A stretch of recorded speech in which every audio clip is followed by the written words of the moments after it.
해방이 한 달도 남지 않았던 1945년 7월 24일 서울 부민관에서 있었던 거대한 폭발. 누가 왜 그랬던 것이었을까?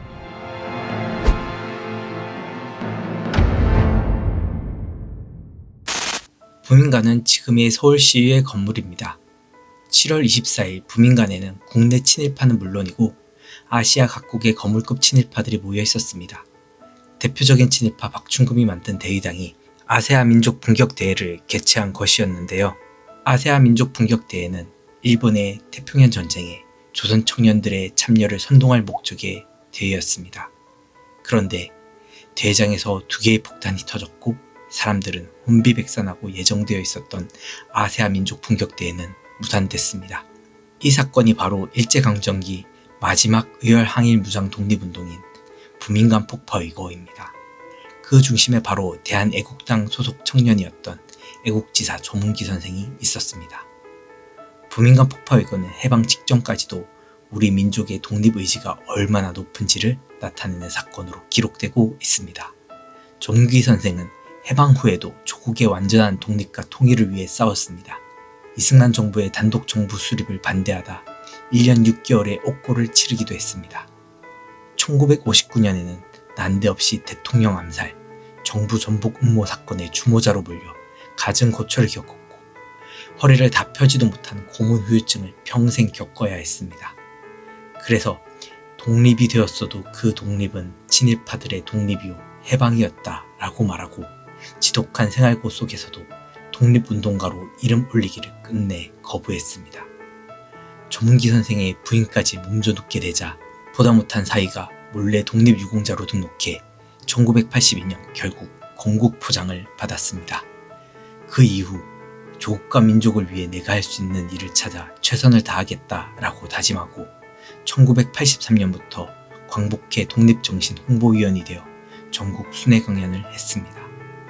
1985년부터 8년간 광복회 경기도 지부장을 지냈고 1991년 민족문제연구소가 출범하자 친일청사는 바로 오늘의 독립운동이라는 신념으로 추진했습니다.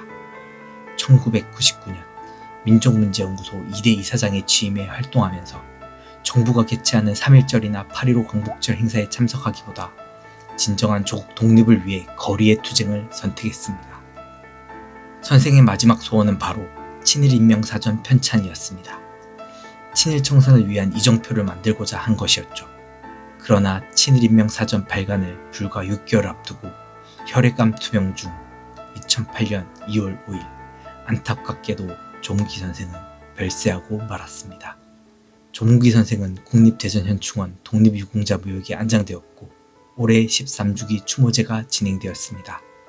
그런데 친일인명사전에 등재된 친일 반민족 행위자들이 현충원에 함께 묻혀 있습니다.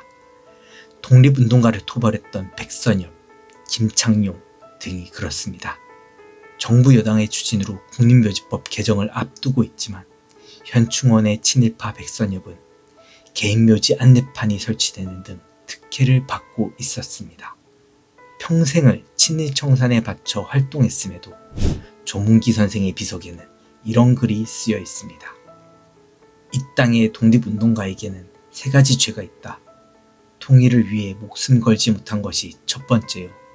친일청산을 하지 못한 것이 2번째요. 그런데도 대접을 받고 있는 것이 3번째다. 독립운동가 조문기 선생이 이루고자 했던 독립된 나라의 꿈. 이 시대를 살아가는 우리가 친일청산, 자주통일의 길을 이어나가야 하지 않을까요? 한 번 독립운동자는 영원한 독립운동자다. 중간에 변절자는 독립운동자가 아니다. 1945년 8월 15일에 해방이 됐다고 독립이 있다고 해가지고 독립운동 다 포기해버렸습니다. 그때 포기했어요. 근데 독립이 됐습니까? 독립이 안 됐습니다. 일제 시야에 그대로 살고 있습니다. 친일파가 주무르는 나라가 무슨 독립국가입니까? 지금까지 5분 대전통이었습니다. 볼만했다면 구독과 좋아요 그리고 알림 설정 부탁드리겠습니다.